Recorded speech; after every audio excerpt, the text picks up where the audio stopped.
Olá, camarada! Dialética. Quando nos propomos a estudar a teoria marxista, essa palavrinha aparece de maneira recorrente, não é mesmo? Mas afinal, o que é dialética? O meu nome é Débora Irineu e esse é mais um vídeo do quadro Marxismo Vivo, no canal Escola de Socialismo.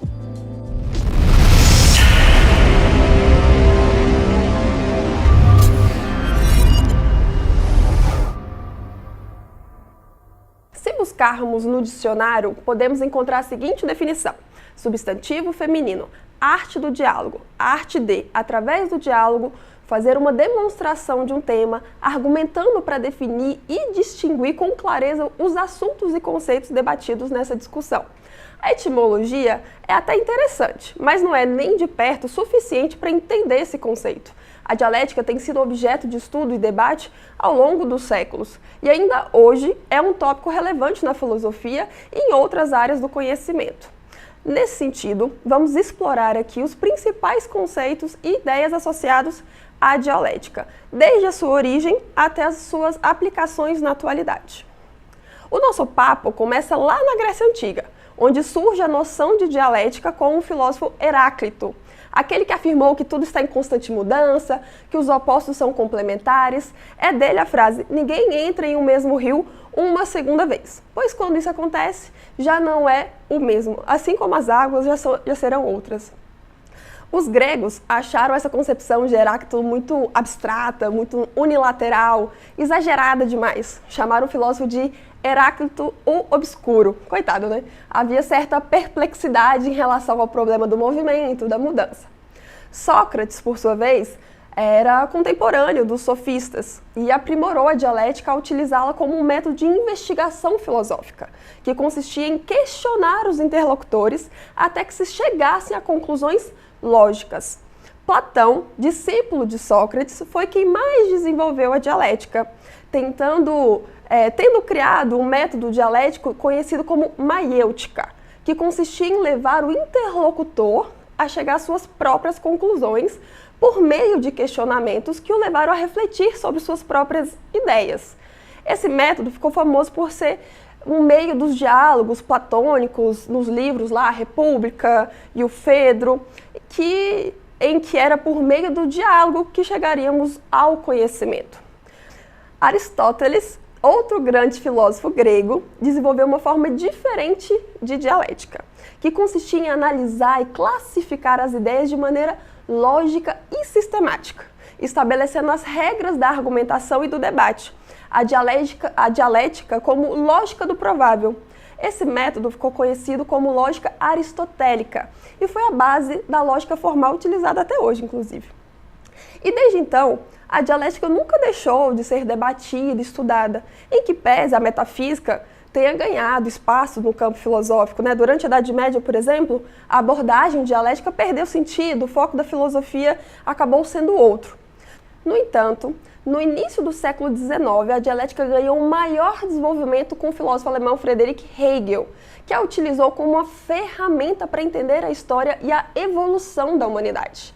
Ele elabora uma lógica em que a contradição se tornou categoria explicativa de tudo que existe, permitindo-nos compreender que as coisas não são estáticas, mas se movimentam, se transformam, e o princípio do movimento, da transformação, é exatamente a contradição. Hegel vai falar sobre o ser, a sua processualidade. Ser é movimento, tanto na natureza como na sociedade. O que é novo se moveu a partir da própria dinâmica, e é dinâmico porque abriga contradições. Entendam, movimento para Hegel é sempre movido por contradições. Na visão de Hegel, a dialética assume um caráter idealista. A verdadeira realidade para ele é a ideia em si, que entra em contradição consigo mesma e se objetiviza, sai de si, torna-se outro, se aliena, gerando como resultado a natureza, a ideia fora de si. Em resumo, a dialética hegeliana é uma teoria bem complexa que oferece uma visão da realidade como um processo dinâmico de reconciliação de contradições. Essa teoria influenciou profundamente a filosofia, a história, a política e outras áreas do conhecimento humano e continua sendo estudada e debatida por filósofos e acadêmicos em todo o mundo. Um conceito bem interessante para entender a dialética desenvolvida por Hegel é o de Aufhebung, um termo alemão que pode ser traduzido por superação, sublimação, síntese, mas normalmente aparece como suprassunção. Hegel utiliza esse termo para descrever um processo de desenvolvimento dialético que ocorre em várias esferas da realidade, incluindo a história, a cultura, a natureza e a mente humana. É bem comum, no idioma alemão, uma palavra ter vários significados. Porém, interessante de Hegel é que ele emprega a palavra com os 3 sentidos diferentes ao mesmo tempo. Para ele, a superação da dialética é simultaneamente a negação de uma determinada realidade, a conservação de algo de essencial que existe nessa realidade negada e a elevação dela a um nível superior. Isso parece um pouco confuso, mas fica menos confuso se observarmos o que acontece no trabalho. A matéria-prima, ela é negada, quer dizer, é destruída da sua forma natural, mas ao mesmo tempo conservada, quer dizer, é aproveitada e assume uma forma nova, modificada, correspondente aos objetivos humanos, quer dizer, é elevada em seu valor. Utilizando o mesmo exemplo dado por Leandro Konder em O que é a Dialética, aquele livrinho da coleção Primeiros Passos, temos que no uso do trigo para fabricar o pão, o trigo é triturado, transformado em pasta, ou seja, o trigo é negado. Porém, não desaparece de todo, faz parte do pão, que é conservado, que vai ao forno e depois é assado e se torna humanamente comestível, é elevado. Esse conceito, o Aufhebung, é fundamental para Marx quando ele vai abordar a transição do capitalismo para o comunismo, em que se nega o capitalismo, a partir das suas contradições, mas preserva algumas características do que foi negado para criar algo que é superior, que é o comunismo. O comunismo não surge num belo dia de sol após a destruição completa do capitalismo. A grande capacidade de desenvolver as forças produtivas, características marcantes, do capitalismo, deverá ser mantida numa etapa superior, não é mesmo? Em suma, para Hegel, Aufhebung é um processo dinâmico e criativo que permite a superação das contradições e a emergência de novas formas de pensamento e existência. Enfim, boa parte dessa obscuridade dos problemas de Hegel resultava do fato dele ser idealista. O elemento primário do ser é construído por uma ideia. Hegel subordina os movimentos da realidade material à lógica de um princípio que ele chama de ideia absoluta. Como essa ideia absoluta era um princípio inevitavelmente nebuloso, os movimentos da realidade material eram frequentemente descritos pelo filósofo de maneira bastante vaga. E isso só vai mudar com Karl Marx. O jovem que começou a estudar direito e depois migrou para a filosofia na Universidade de Berlim mergulhou profundamente em Hegel. É um discípulo assumido que incorporou a noção de dialética, porém numa perspectiva materialista. Marx criticava Hegel, mas a crítica aqui não significa negação. Ele nega o idealismo hegeliano, porém preservando a ideia de dialética e elevando a criação de uma teoria social.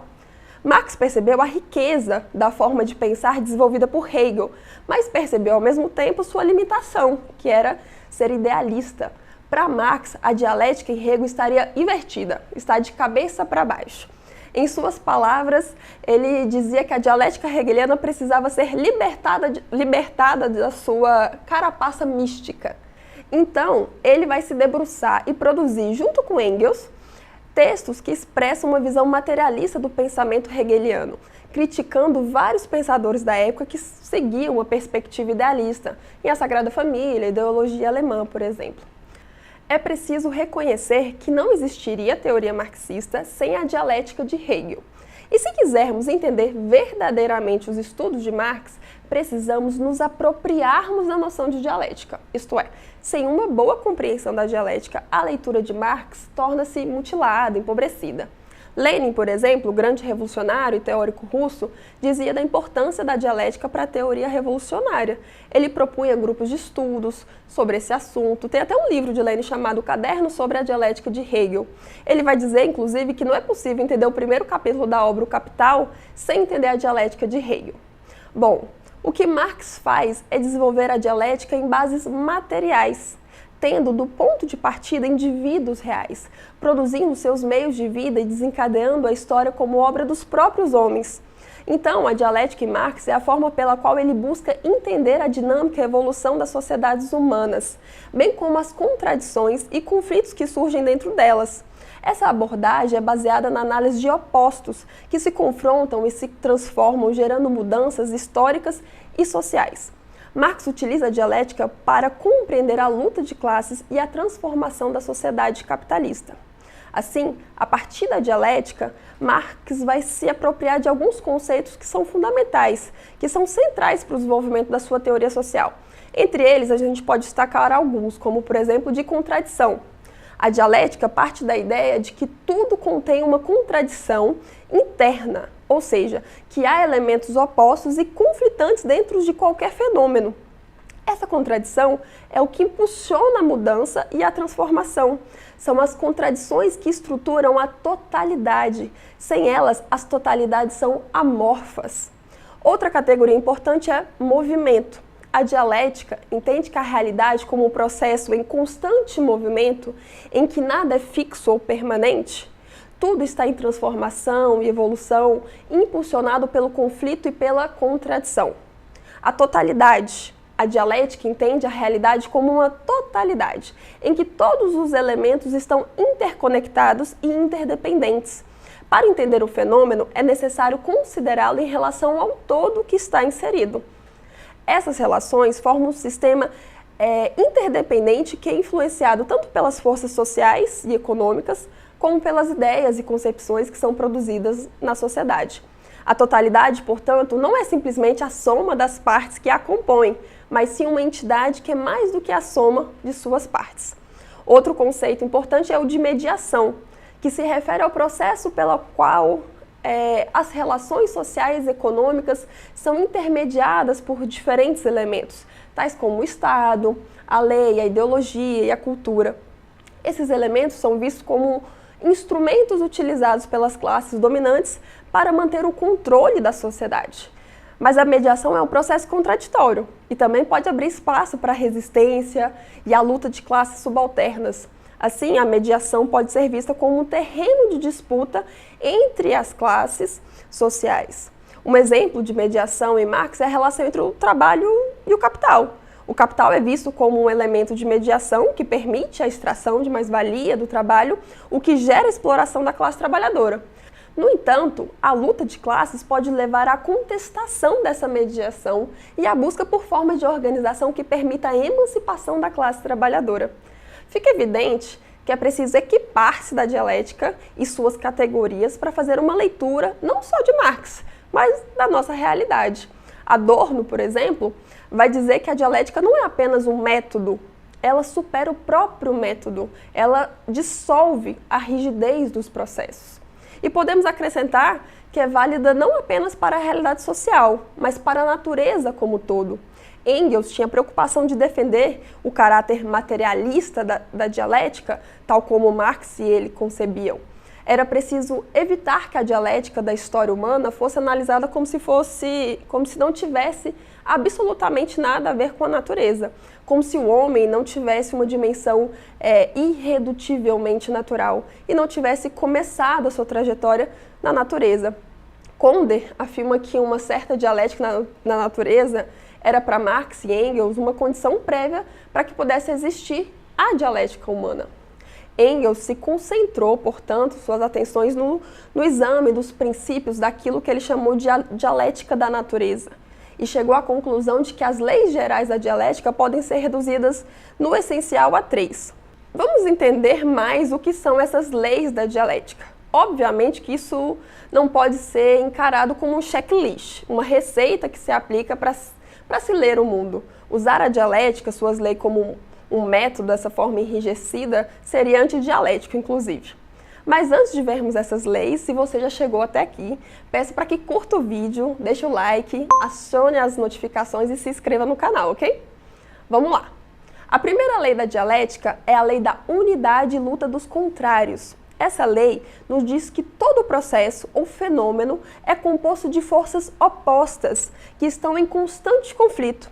Os diversos aspectos da realidade se entrelaçam em diferentes níveis, dependendo um dos outros, de modo que as coisas não podem ser compreendidas isoladamente. Por exemplo, o dia e a noite, o bem e o mal, o capitalismo e o socialismo. Esses opostos não são independentes um do outro, estão interligados e dependem um do outro para existir. É a luta entre esses opostos que impulsiona o desenvolvimento e a mudança. A segunda lei da dialética é a da passagem da quantidade à qualidade. E o contrário também, da qualidade em quantidade. Essa lei nos diz que a mudança ocorre gradualmente, mas em algum momento uma acumulação suficiente de mudanças quantitativas leva a uma mudança qualitativa fundamental. E o contrário também é verdadeiro. Por exemplo, a acumulação gradual de pequenas mudanças em um sistema pode eventualmente levar a uma mudança radical no sistema.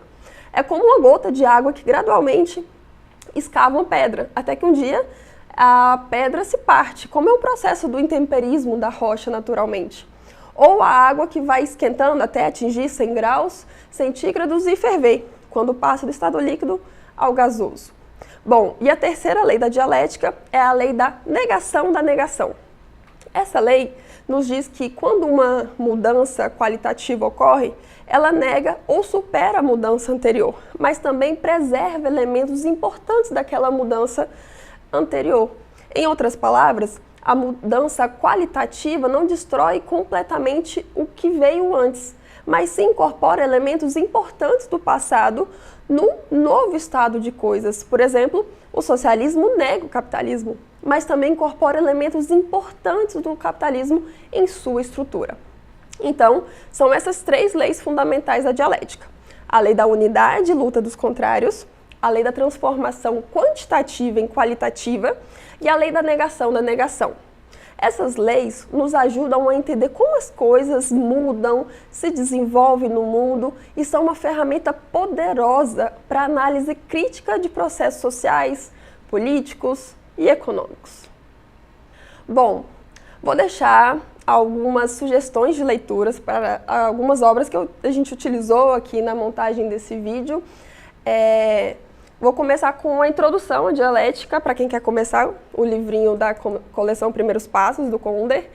Ele é bastante acessível, aborda conceitos básicos e traz os principais autores da tradição dialética, como Hegel, Marx, Adorno, Lukács. Outro livro interessante tem aqui é a Ideologia Alemã, um clássico muito importante, escrito por Marx e Engels em 1845, e é uma importante leitura, né? Ele apresenta uma análise crítica da filosofia daquela época. Eles argumentam que a filosofia alemã tradicional, que tinha uma concepção idealista da realidade, não conseguia compreender a dinâmica material da sociedade e, portanto, não podia oferecer uma solução real para suas contradições. Em contraste, eles propuseram uma abordagem materialista da dialética nesse livro. Outra indicação bacana é a obra Dialética da Natureza, de Engels, em que Engels busca aplicar a dialética materialista à compreensão da natureza. Argumenta que a natureza é caracterizada por contradições e conflitos, assim como a sociedade, e que a dialética é uma abordagem capaz de entender a natureza de forma dinâmica, reconhecendo que a mudança é um elemento constante na natureza. Engels defende que a dialética materialista pode ser utilizada para compreender a evolução da natureza, desde as formas mais simples até as mais complexas, incluindo a evolução da vida e da sociedade humana.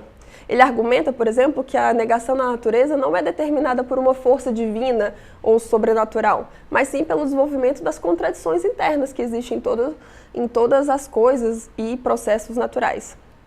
Por último, queria indicar o livro Lógica Formal e Lógica Dialética. Eu sofri um pouquinho para ler esse livro, mas é o livro do Lefebvre, que é bem bacana, me ajudou bastante a entender um pouco mais sobre a dialética.